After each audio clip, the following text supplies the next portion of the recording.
Scandale total à Marseille. Mason Greenwood n'était peut-être pas seulement blessé, il aurait été puni. Et là, tout l'OM tremble. Dimanche soir, dans un vélodrome déjà sous pression, Habib Beye a pris une décision qui a glacé les supporters. Laisser son meilleur buteur sur le banc contre Nice, pas contre une petite équipe, pas dans un match sans enjeu, non. Dans un derby brûlant, dans une fin de saison où chaque point peut valoir l'Europe, Beye a choisi de commencer sans Greenwood. Officiellement, la raison était simple, une gêne à la cuisse. Mais ce qui s'est passé ensuite a rendu cette version beaucoup moins claire. Parce que quand Greenwood est entré, il n'avait pas l'air d'un joueur cassé. Il avait l'air d'un joueur frustré, dangereux, vexé, prêt à faire exploser le match. Et toi, dis-moi tout de suite en commentaire, Beye a-t-il eu raison de le mettre sur le banc ou est-ce une faute terrible? Et si tu veux les vraies infos sans langue de bois, abonne-toi maintenant, parce que cette histoire sent très mauvais. Mais ce n'était que le début, avant même le coup d'envoi, la composition de l'OM a provoqué un malaise. Les supporters regardent le 11, et là, choc. Pas de Mason Greenwood titulaire. Déjà, Marseille devait composer sans Amine Gouiri, Igor Paixão et Ahmed Traoré. Donc logiquement, tout le monde s'attendait à voir Greenwood prendre ses responsabilités, c'était presque obligatoire, mais Habib Beye a fait l'inverse. Il a mis son arme la plus dangereuse sur le banc, son joueur le plus décisif, celui qui peut transformer une soirée morte en incendie total. Et forcément, les questions ont explosé. Pourquoi? Pourquoi maintenant? Pourquoi dans un match aussi important? Pourquoi quand l'OM joue sa saison? Beye a répondu avant le match, Greenwood n'était pas totalement remis de sa blessure à la cuisse, contractée contre Lille le 22 mars. Sur le papier, ça peut s'entendre. Un entraîneur protège son joueur, il évite la rechute, il pense au collectif, mais dans les faits, quelque chose clochait. Parce que Greenwood avait été titulaire contre Lorient une semaine plus tôt. Et surtout, il allait entrer contre Nice avec une intensité qui ne ressemblait pas du tout à celle d'un joueur incapable de démarrer. Et là, le doute est devenu énorme. Quand Greenwood entra à 30 minutes de la fin, le match change, pas totalement au tableau d'affichage, malheureusement pour l'OM, mais dans l'impression, dans le danger, dans la peur imposée à Nice, tout change. On voit un joueur mobile, on voit un joueur qui provoque, on voit un joueur qui attire les défenseurs, on voit un joueur qui remet Marseille dans une dynamique offensive. Et c'est exactement là que le malaise devient terrifiant. Si Greenwood était vraiment trop diminué pour commencer, pourquoi son entrée a-t-elle semblé aussi tranchante? Pourquoi Nice a-t-il immédiatement reculé? Pourquoi l'OM a-t-il enfin donné cette sensation de danger que le public attendait depuis le début? La réponse qui circule est explosive. Selon Foot Mercato, Greenwood n'était pas assez blessé pour ne pas être titulaire, il aurait surtout payé des frictions avec Habib Beye durant la semaine. Et là, on ne parle plus seulement de tactique, on parle de vestiaire, de tension, de pouvoir, d'ego, de gestion humaine. Et quand un entraîneur entre en conflit avec son meilleur joueur dans une fin de saison aussi chaude, ce n'est plus un détail, c'est une bombe.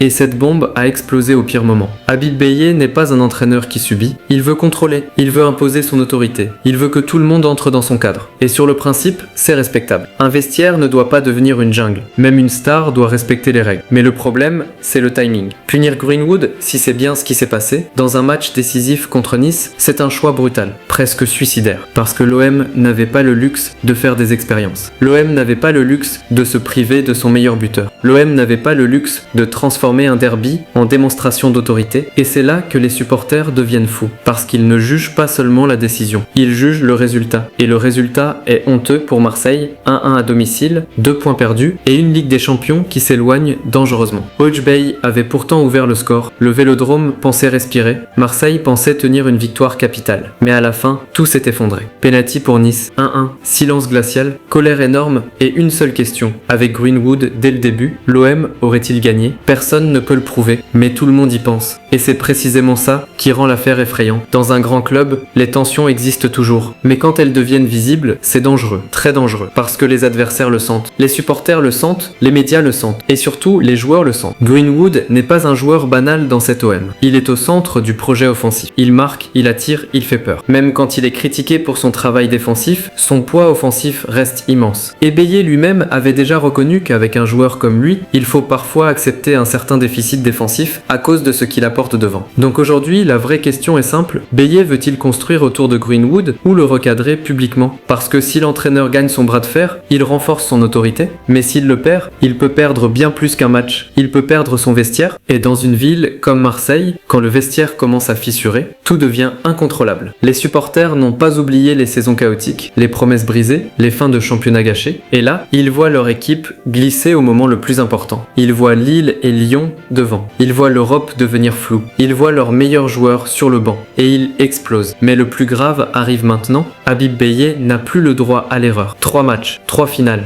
3 pièges piège. 3 soirées pour sauver ce qui peut encore l'être. Parce que si l'OM rate l'Europe, ce nul contre Nice pourrait devenir le symbole d'un immense gâchis. Le symbole d'un entraîneur qui a voulu faire passer un message au mauvais moment. Le symbole d'une star peut-être vexée. Le symbole d'une direction qui devra trancher. Et le symbole d'un club qui, encore une fois, s'est peut-être tiré une balle dans le pied tout seul. Attention, il ne faut pas transformer Greenwood en victime parfaite. Si un joueur a une mauvaise attitude, l'entraîneur doit agir. Mais dans le football moderne, la vérité est cruelle. Quand tu punis ton meilleur joueur et que tu ne gagnes pas, c'est toi qui prends le feu. Et aujourd'hui, Habib Beye est dans le feu. Marseille n'a pas seulement perdu de points. Marseille a perdu de la confiance. Marseille a offert une polémique énorme à ses supporters. Marseille a ouvert une fracture au pire moment possible. Alors maintenant, il faut surveiller une chose, la prochaine composition. Si Greenwood revient titulaire, Beye tentera d'éteindre l'incendie. Mais s'il reste encore sur le banc, alors là, ce ne sera plus une simple rumeur. Ce sera une guerre froide. Et cette guerre froide pourrait coûter très cher à l'OM. Dis-moi en commentaire, Greenwood doit-il être titulaire indiscutable jusqu'à la fin de saison ou Beye a-t-il raison de montrer que personne n'est au-dessus du club? Et si tu veux des vidéos vraies, directes, sans maquillage, abonne-toi. Parce que la fin de saison de l'OM s'annonce bouillante et le prochain épisode pourrait être encore plus violent.